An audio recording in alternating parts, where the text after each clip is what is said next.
Welcome to the Core Women Podcast, the place for women entrepreneurs, authors, and self-starters looking to build community and gain valuable insights through expert interviews with women at the top of their game. Join your host, podcaster, producer, expert coach, entrepreneur, and author, Dr. Summer Watson, as she aims to inspire and empower you through these candid conversations. Lean in and embrace the journey.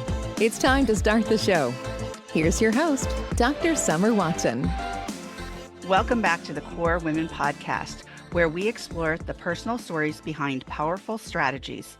Today's guest is Yvonne McCoy, a business strategist and creator of BE F.O.U.N.D framework, helping entrepreneurs attract the right clients with clarity and authenticity. After a pivotal shift in 2020, Yvonne realized the key to consistent sales wasn't more hustle, it was trust. She joins us to share her journey, the BE F.O.U.N.D approach, and how to stop chasing and start connecting with clients who truly need your work. Welcome, Yvonne. Summer, I am so excited to be here and to have a chance to connect with your community.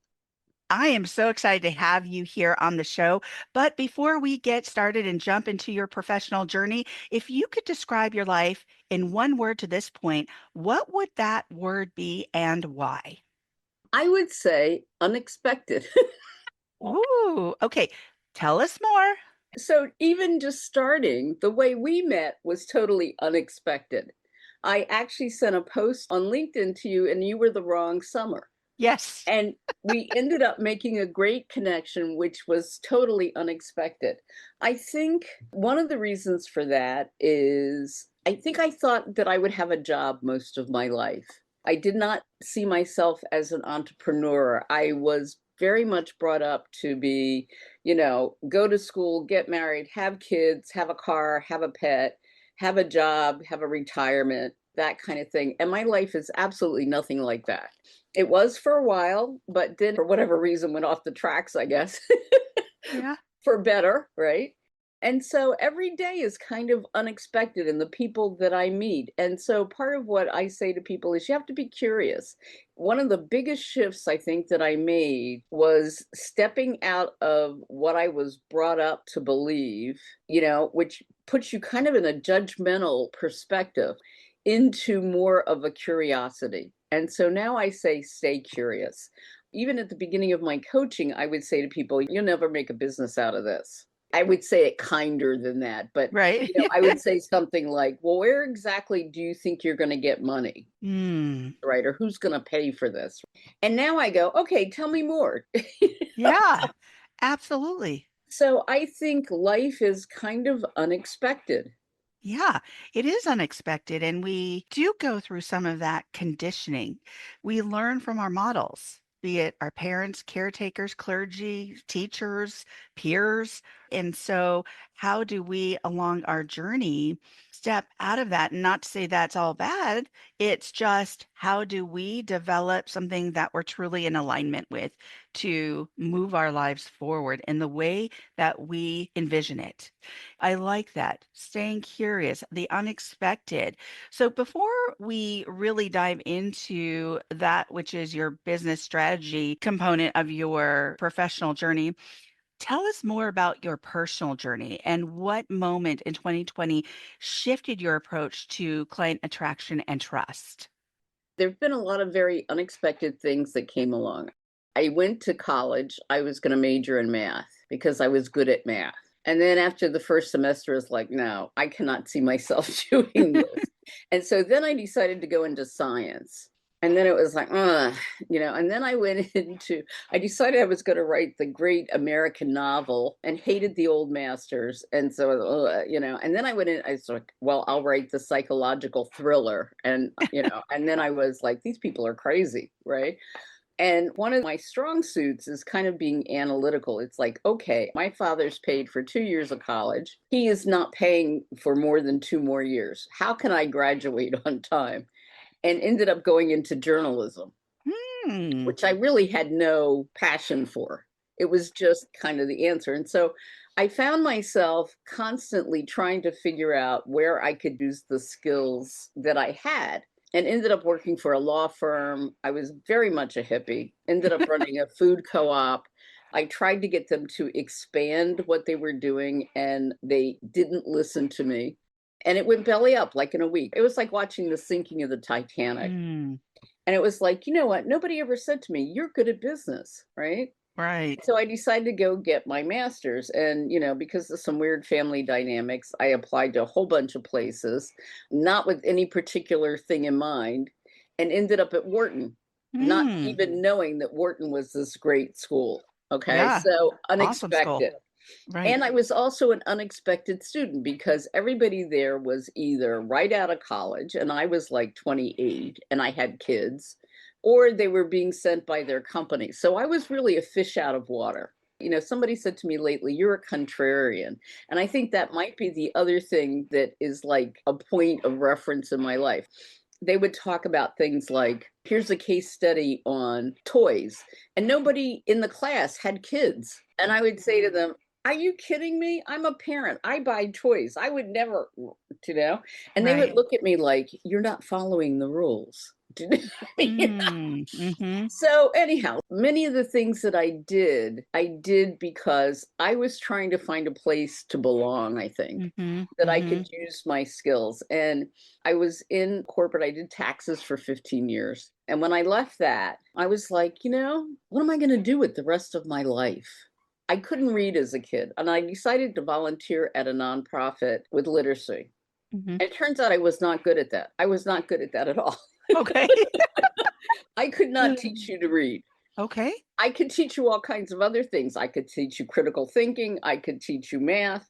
But I came up with a process, which is one of the things that I do really well, is come up with a process. Okay. I did that, got into workforce development, which I was very good at.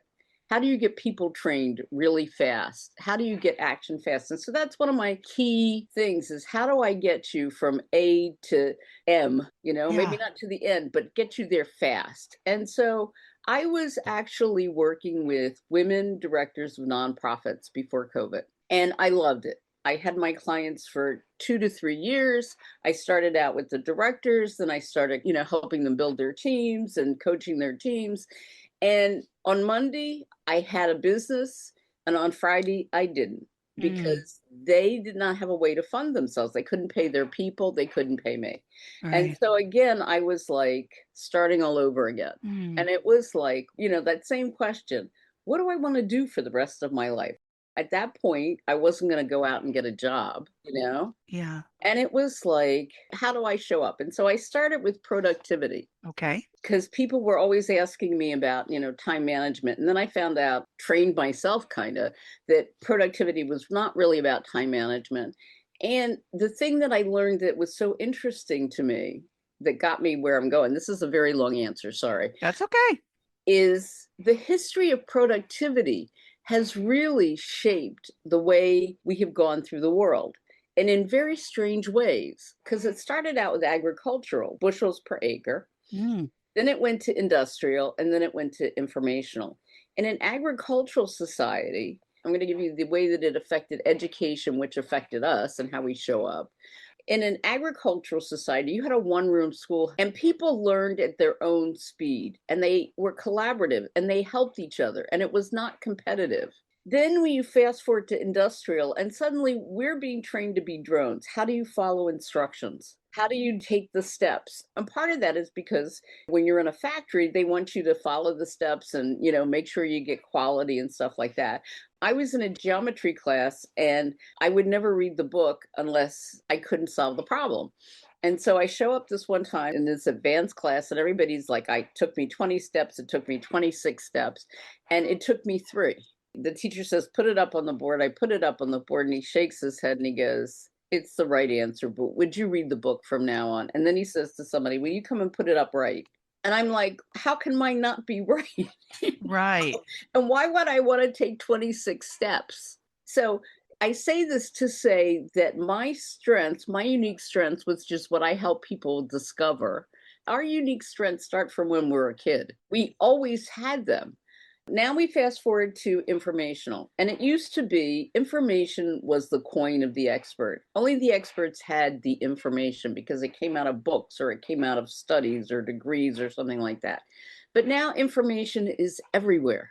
And so as an expert, your expertise is not the information, it's the implementation of the information. If you do not help your clients or help the people around you implement, then you are doing, I think, a disservice. So that's how that started. It moved to this whole thing about productivity to how does this impact the way we exist in the world? And what I realized is when I was doing in the literacy space, I used to buy books in the summer to take to my class. And one of the books I bought was 22 Strategies Everybody Needs in Life by Thomas Leonard, who was the father of coaching. And I opened the book up and I was like, okay, I'm going to teach this. And I was like, I need this.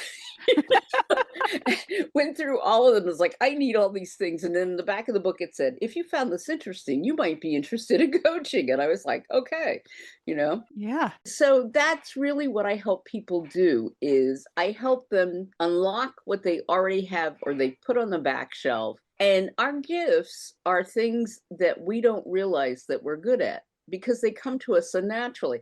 What I do is I work with women who already have clients that have a business that they want to scale up, but they're spending too much time in the day-to-day stuff. What I do is I help you take what you have and make it work better. I don't make you throw things out and start over. Right. And so that's kind of how I particularly help women, because women are like the most amazing people. They get to a certain point in their life where they have nurtured everybody and everything from their kids, their spouses, their parents, their siblings, their plants, their dogs, their careers. And at some point they go, there's got to be more. And they can go in one of two directions. One is that they just decide to stand up for themselves and empower themselves and enrich their own lives. Or they take it one step further and they say, there are other people that are in the same place that I can help. And they become entrepreneurs so that they can help those people. So that was a really long answer to the question that you asked me. That's okay. You know what? I like that evolution. You've also said that entrepreneurs don't have a delivery problem, but they have a client attraction challenge in some cases. So, what helped you connect those dots in your own business? It was because when I had a client, particularly a right client, they were incredibly happy with what I had. And I tend to work not like cookie cutter, like do this, do this. I differentiate and we customize. And so I consider it a partnership. And so we come up with an answer that works well. They just don't have enough clients. The issue is if they had too many clients, then we would be working on delivery, how to scale delivery. But most people are trying to get more clients. And the thing that holds them back, believe it or not, is that they've taken a lot of training that says you've got to do A, B, C, and D, and you've got to do it my way. And so instead of shining, they're just another dull light in the sea of dull lights. Mm. And I learned this lesson the really hard way. I do a monthly workshop. I did my workshop. And afterward, one of my clients said to me, the person that presented that workshop is not the coach I love working with, because I had on my professional persona. Hmm. I had my thing timed out perfectly. She said, you didn't even listen to the people who were making comments during the workshop. You were just barreling through. And so that is the thing. Now I'm just goofy. It takes so much less energy. And so one of the things that I do with people in my workshop is I have them come up with the 3 words that they want to be remembered for at their 100th birthday. And it's not dependable. It's not responsible. My 3 words, which helped me lose almost 200 pounds, which is where this exercise came from for me, was I wanted to be energetic. I had no energy. I asked a friend who knew me when I felt like I was at my best. She said, you were the most adventuresome person I'd ever met. And I was like, oh my God, there's no adventure. There's no spontaneity. And my husband said, you were the most intriguing woman I ever met. And so for business, I traded that to curious, because I don't need a whole lot of intriguing in my business. I need curiosity. Right. But you can take those 3 words and start using them immediately.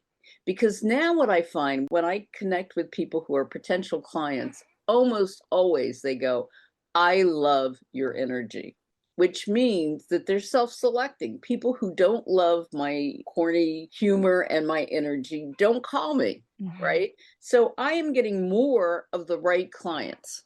Right. That makes sense. When you are your authentic self and you put that out there, you're going to attract the people who want to work with you, that are fun to work with, that have some alignment, and who need the service that you're offering as Mhm. well. So they're hearing what you have to offer. You do something called Be Found. Can you walk us through what Be Found stands for and how that framework works? Absolutely. So acronyms is another thing. I'm the queen of the acronyms. So the B is be yourself. Be your authentic self in everything that you do. I used to say I had one persona on the outside of my door, my professional, and then I had my personal on the other side of the door. You can't live your life like that. So be yourself everywhere that you are. Not everybody's going to like you, and that's fine. But the people who do will trust you so much faster. And the found is focus on your unique strengths. Focus on the things you do well. You don't need to be fixed. We are not all good at everything. I mean, I've had women who've said, I'm going to take an accounting course before I grow my business. No, grow your business and pay an accountant. You need to have a basics, but you don't need a degree, right? Right. So focus on the things that you're good at. Do outreach. So the F is focus, O is outreach. Outreach where you're going to find your clients. Now, the other part about outreach is you're not always doing outreach for clients. Sometimes you're doing outreach for partners. So you're doing outreach for people who have the audience that you're looking for. So you are a perfect person because women are my audience, right? Right. Understand your client's journey.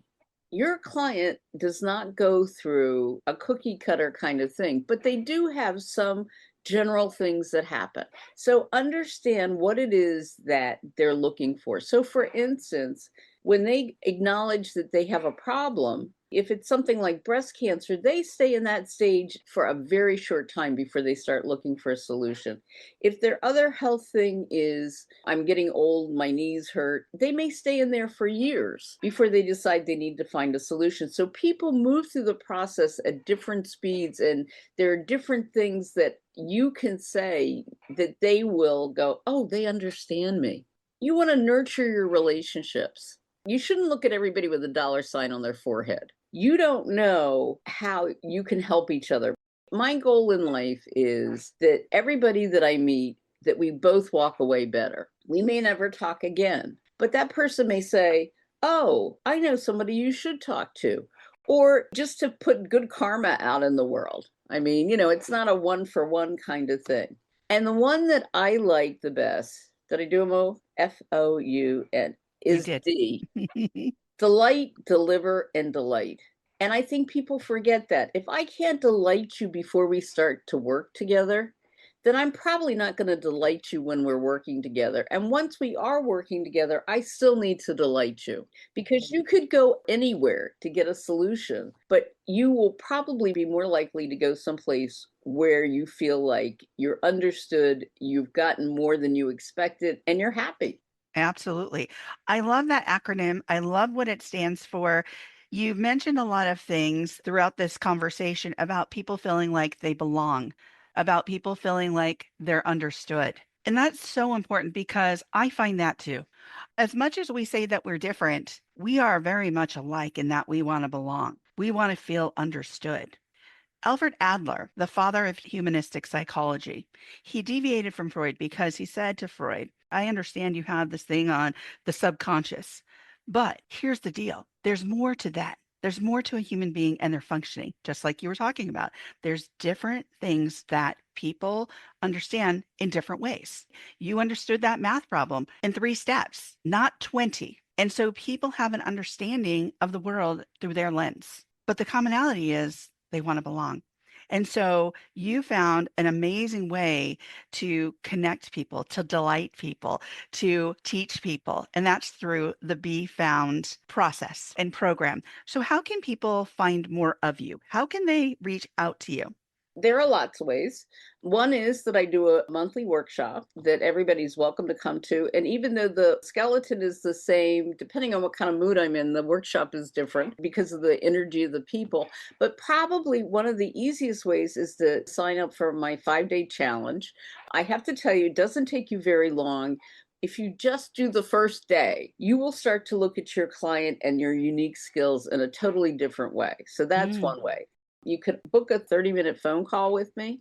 The other thing is that I'm also starting to do summits 3 times a year. Mm. And that's my contrarian, where everybody else does 2 or 4. I said, I'm going to do 3. So I'm not bumping up. So there's that. And the last thing is I have a newsletter. And if you are an entrepreneur and you have events, I will put your event in my newsletter.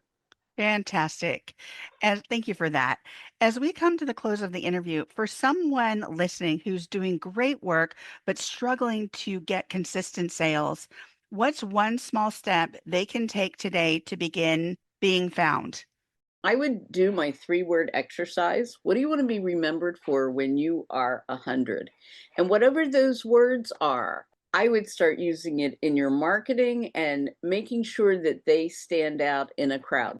Even with ChatGPT, I go, are my 3 words coming through? Am I using my 3 words? And that's a really easy thing to do. So people can really start to see that you're bold or you're outgoing or that you are energetic, whatever your words are, so that you start to come across with everything that you're already doing. Thank you, Yvonne, for joining me on the Core Women podcast today. I loved it. And thank you for having me. What a great service you are doing. Thank you so much. You can follow Yvonne McCoy at I'm Ready for Me on Facebook and on Instagram at Yvonne B. McCoy and on LinkedIn at Yvonne-McCoy. Thank you for joining us on the Core Women podcast with Dr. Summer Watson. We're so glad you're here and would love to connect more with you. Find us on Instagram, Facebook, and YouTube at Core Women and on Twitter at Core Women 1. For more about Core Women and Dr. Watson, visit corewomen.com. Want more support and resources for amazing women like you? Great! Join Dr. Watson and Jen Fontanilla at the Life, Love, and Money Collective, a Core Women production that aids in understanding the key traits that might be getting in the way of living a life that you are absolutely passionate about. Connect with Summer and Jen and find out more at thelifeloveandmoney.com.